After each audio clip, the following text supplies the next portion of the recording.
How's it going, everybody? This is Dr. Torchio and Dr. Tag. And welcome to the Pangea Health Podcast. Hey, if you've listened and you've been tuning in, make sure you subscribe to this channel where every two times per month we launch a new episode. And people always ask, how do you choose the episodes? And the answer is we get this from our listeners and from our patients because over decades of clinical care, we kind of got an idea of what are the main drivers that people are struggling with their health. So today's episode is on migraines. Yep.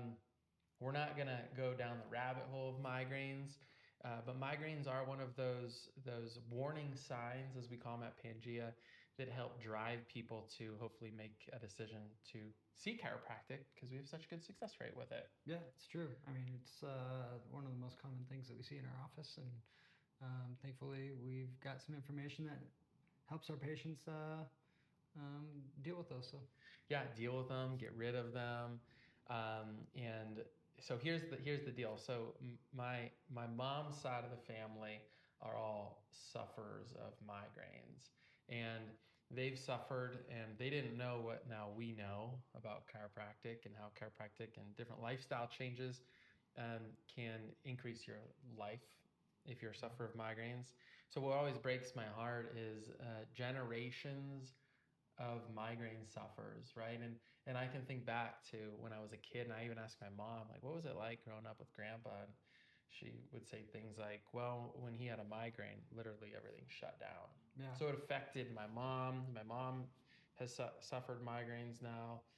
My aunt has suffered from migraines, and my grandfather to this day still suffers from migraines. Yeah. So it's like there are options. And what always breaks my heart is like when chiropractic is the last option. Yeah, it's crazy. You know? Yeah, it's incredible. I don't get headaches very often, but every once in a while I'll get just a tiny little headache, and it knocks me out. I can't do anything. So for people who suffer from these things on a weekly or a monthly basis, it can be really can really impact your life. Oh, for sure.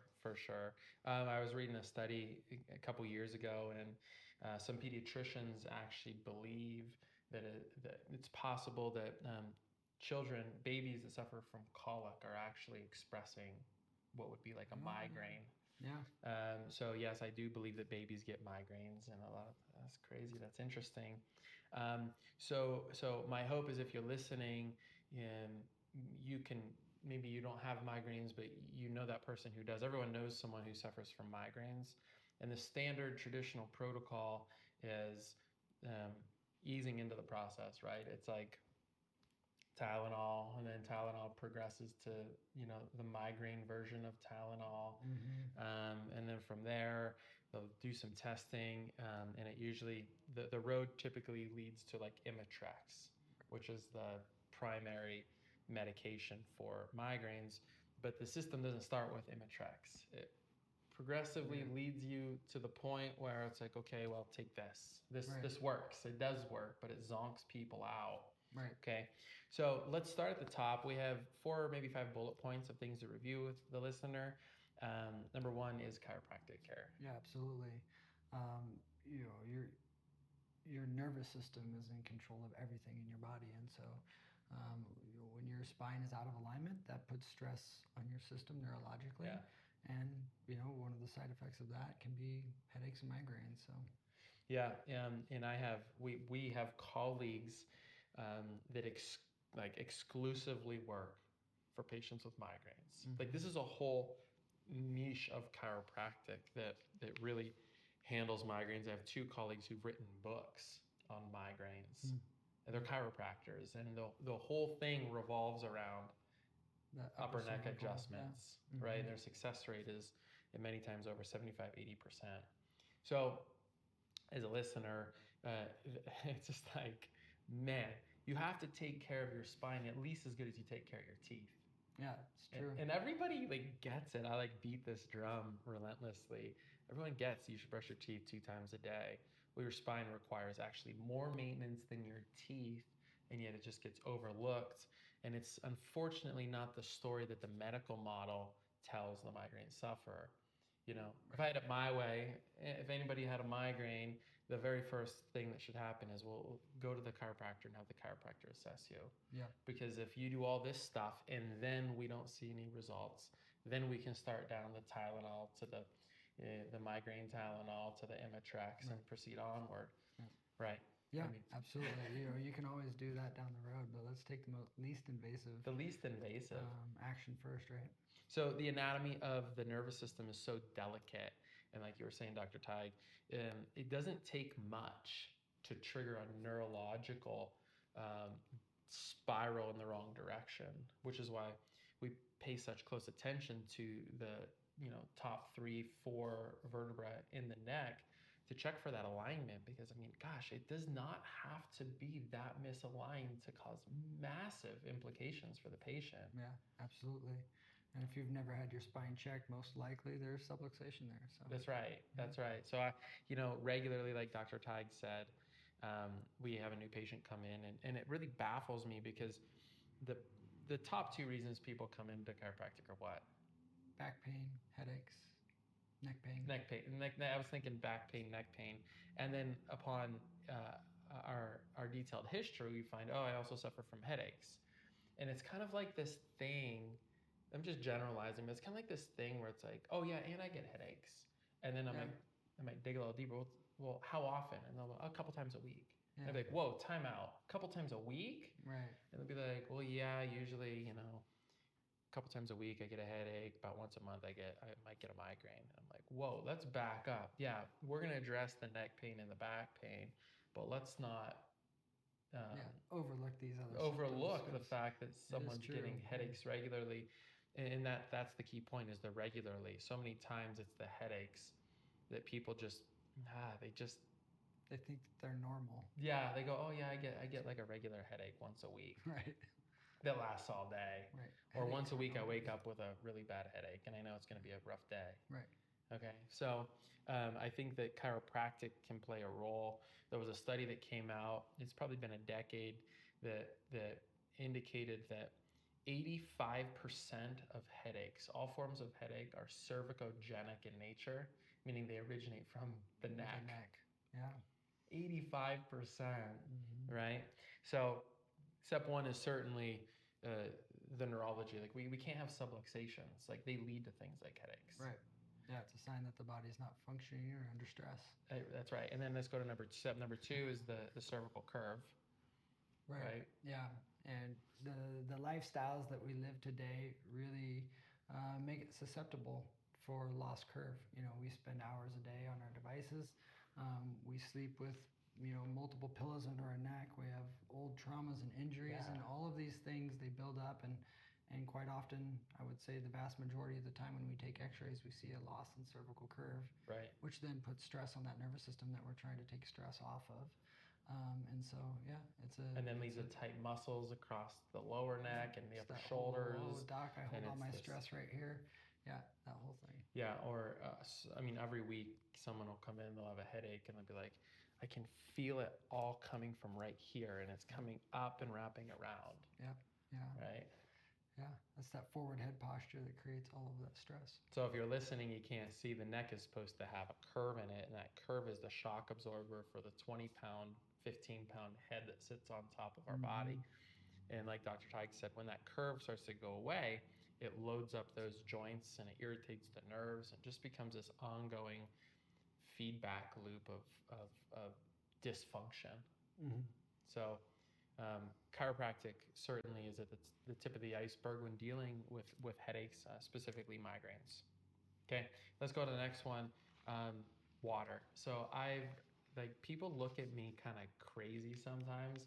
Every single time I have a patient that is dealing with migraines, like we have to ask the basic questions, and it feels like it's a baby step.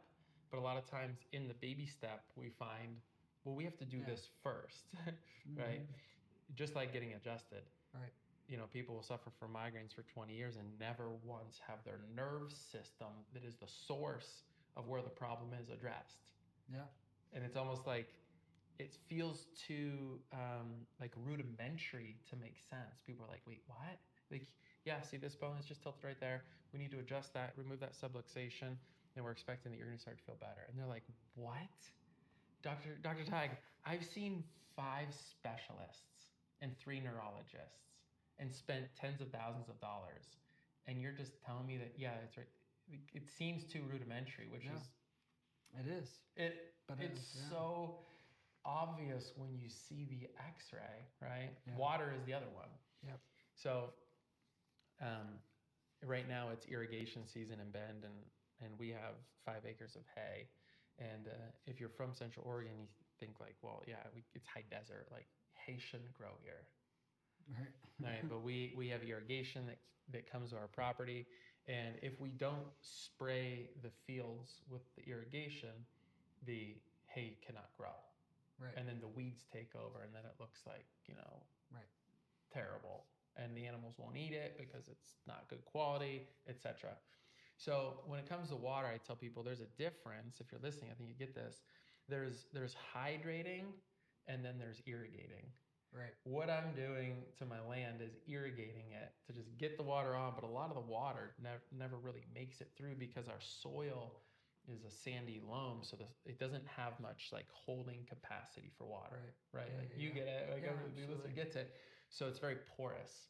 So Ashley and I are always having the conversation, how can we enrich the soil quality to make it sustain better root quality and get better absorption, hold more water? Yeah. Makes sense. Same thing's true for all the cells in your body. Right. So there's hydrating versus irrigating. And the old model, and you and I have told people this, I know we have, the old model is like basic baby steps. You have to be drinking half your body weight in ounces of water. Right. Like that's step 1. Right. But then then you start thinking about it, that's like irrigating the land. Right. But not getting the water to the cell. Yeah. That's what the electrolytes are for. And that's what the electrolytes are for. So I always tell people, I know you do too, Dr. Tag, it's like if you're a headache, migraine sufferer, we have to get adjusted, and we got to make sure that you're hydrated, which means adding in proper electrolytes to your water, and then you probably don't have to drink half your body weight in ounces of water. Because you're absorbing that. You're absorbing it. So I know you have some really good electrolyte powders that you recommend. Do you want to drop a name of one of them or 2 of them? There's a company out there that makes lights, Lites. So far, they're probably my favorite. Element is the other one, LMNT. But there's a bunch out there now. You just kind of have to do your research and make sure find it's the not full ones. sugar. Yeah, and stuff find like the that. ones that are the most clean, don't have a lot of additives and Yeah. things of that nature. So there are a few things you've got to look out for to make sure it's high quality. But for the most part, they're going to have those the minerals that you need in order to absorb the water versus just flushing it through. And it's those electrolytes, it's the sodium and the phosphorus that helps move the water across the cell membrane. And the easiest step is if you don't want to spend $1 per electrolyte, but $1 a day or whatever.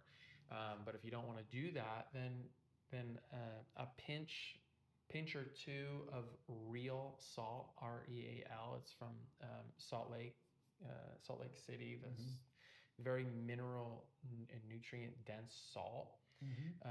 Real salt. Pinch of that into your water with squeeze a lemon in there. And that works too. That sodium and those trace minerals drive the hydration across the cell membrane. Yeah. So I can think of like 6 patients right now where getting adjusted and adding electrolytes cleared it up, like just off the top of my head. And the other thing to think about is if you're somebody who's very active, sweating a lot, that becomes even more important. Right. Because now all of a sudden you're sweating out all of these electrolytes and sodium, and so that has to be replaced in order for you. You have to do it. Yeah. And we live in the desert. Yeah. So we live in a dry climate. Yeah. So all of those things. My skin reminds me every day as it's cracking this time of year. Yep. So those 2 steps probably are going to help the majority of folks. Then let's move on to a more complex step. Let's just scratch the surface, which is the liver. Yeah. That's the main detoxifier, right? The liver is the main detoxifying organ in the body. And so toxins are a driver of migraines, toxic overload. But I actually believe that it's the external toxins that kind of make the glass overflow. So if you have a sluggish liver, that is not detoxifying phase 1 and phase 2 of the detox pathway. Phase 1 collects the garbage, phase 2 packages it up to be excreted. If anywhere the liver gets sluggish, then it's the woman that husband sprays on a shot of cologne and they give a hug and kiss before they go to work, and the woman's already starting to overflow. Those toxins get inhaled and it kind of pushes over the limit, and then all of a sudden she ends up with a headache, and Right. he's out the door to have a great day, and she's triggered Right. to a migraine because of the cologne. I mean, Yeah. it's just an example. So I think you probably agree that step 1 is cleaning up the diet. Yeah. And just being if you're a migraine sufferer, you know that there are dietary triggers. Yeah. Wine, aged cheese, chocolate, stuff like that. Right. Yeah. But on a better level, what about just minimizing sugars? Yeah. Anything that's going to create inflammation in the body, right? That inflammation is going to be, all of that is creating a toxic environment, Yeah. And so this is coming from a guy who completely changed his diet in the past 6 months to a low no inflammation diet. It's the processed foods, it's the sugars, it's the bad oils. What else? All the wheat and gluten. Grains in general. Grains in general, right? And so all of those things. So I can think back last year. I had a migraine sufferer. She's a patient. We did a food sensitivity test, and you reminded me, and she came up really high sensitivity to wheat and gluten. So the wheat germ plus the gluten, and that was the missing link for her. She was getting adjusted. She was properly hydrating, and boom. But it took the test for her to see how her body was reacting. Then we pulled out the gluten and the wheat, and it was like that just advanced her to the next level. Absolutely.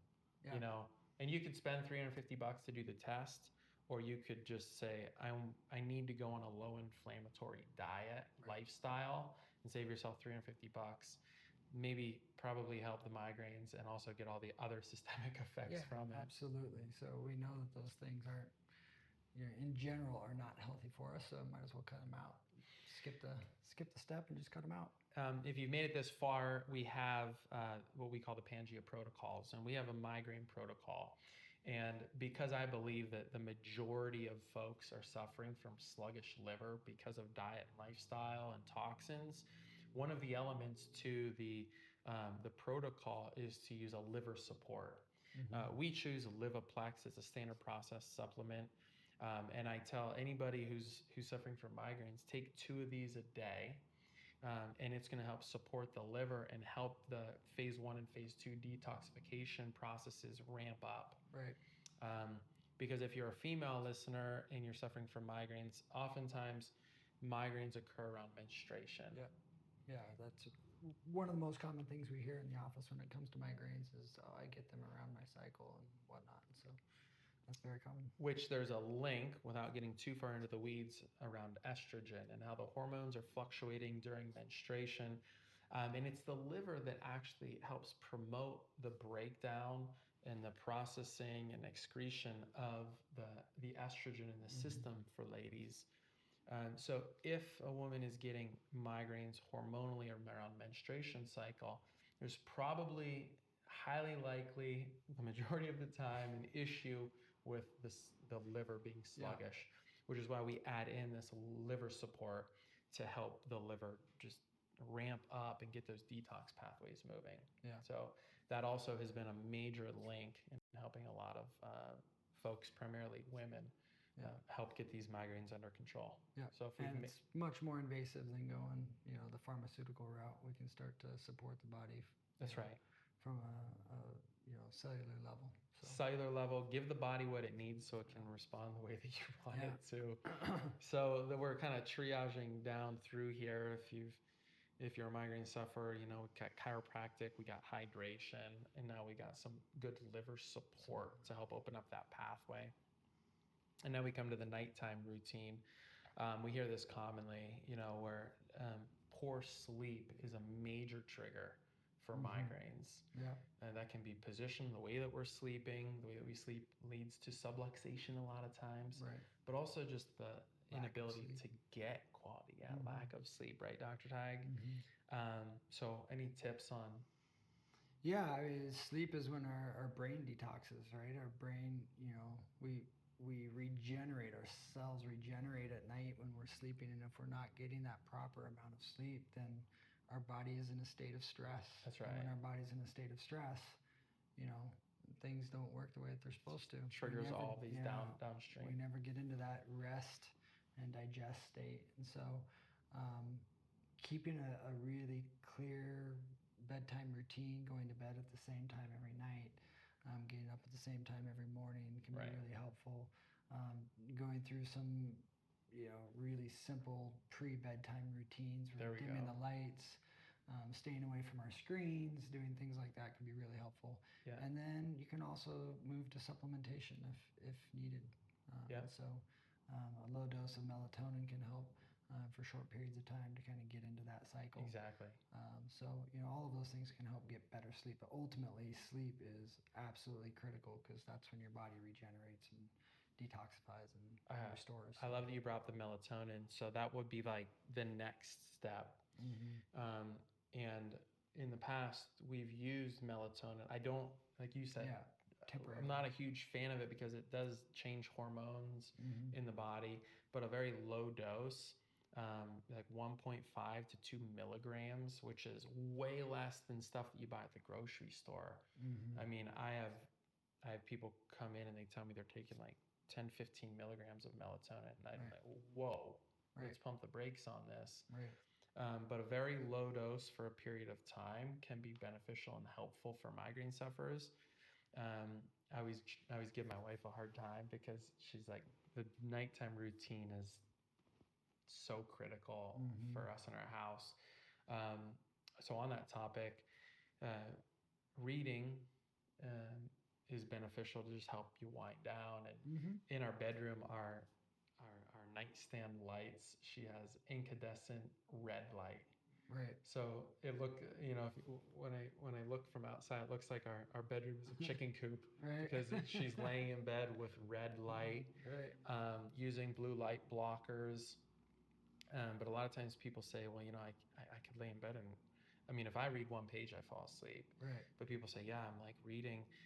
Check the lighting, because if the lighting in your bedroom that you're reading with is what do you call it? White. Yeah. LED light, which that's what most lights are today. And LED light has blue light that triggers your brain, and your brain can't wind down. So swapping for an incandescent or even a red light, wearing blue light blockers an hour, 2 hours before bed, and then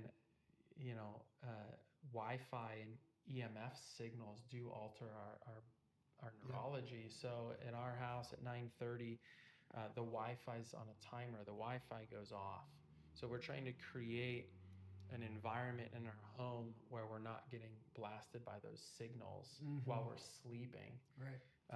And then we sleep on a grounding mat. So we have a grounding mat that plugs into the outlet, into the grounding terminal. These are all things that, they cost a little bit of money, but the sleep is worth it. Yeah, absolutely. And I know that my kids sleep better since we've made these changes. And the last thing and the low dose melatonin that we can bring up right now is magnesium threonate. There's lots of different forms of magnesium, and most of the stuff that you buy at the grocery store is either junk. It's the citrate that doesn't really do anything outside of digestive. Right. Helps move your bowels, but that's not why we want magnesium most of the time. I know I think Element electrolyte powder has magnesium malate, and I bet the one that what was the other one? Lights probably have malate. Malate is really good for the muscle tissue. That gets into the muscle tissue. So magnesium malate is for the muscle. Magnesium threonate crosses the blood-brain barrier. So magnesium threonate is the magnesium source for the brain. When you buy it if you find threonate at the grocery store, which 95% of grocery stores don't carry it, but if you find it, then you got to read the label to make sure it doesn't have all these nasty binders and additives in it. So magnesium threonate is the form of magnesium that we always use for concussion recovery because it crosses the blood-brain barrier. The blood actually transports that form of magnesium to the brain tissue and can be extremely beneficial for migraine sufferers. So it is regular that someone comes in and their MD or their neurologist prescribes magnesium. And I always say, well, what type is it? There's a bunch of them. And they'll bring it in, and it like 90% of the time it won't be the right form because they'll just go to the grocery store and buy. And they think magnesium is magnesium, Right. but not all magnesium is the same. So if you've been prescribed or told to try magnesium and you're a migraine sufferer, you want magnesium malate for the muscle and threonate for the brain. And if you have both, even better, because it really calms the nerve system and muscular system down before bed. So that's a wrap. Yeah. I think that if you listen, I really enjoyed this one. We got some good stuff covered. If you would like our protocol for migraine here at Pangea, just let us know. They're also posted on the app. So if you download the Pangea Chiropractic app, you can see our protocol for migraines. Yep. And like and subscribe to our podcast because we launch 2 of these a month. And we've really enjoyed having these conversations with you. Yeah. And we hope that this message finds the right people. Yeah, absolutely. Tell somebody who's got migraines about it and have them give it a listen. All right. Well, we appreciate you, and we'll see you on the next episode.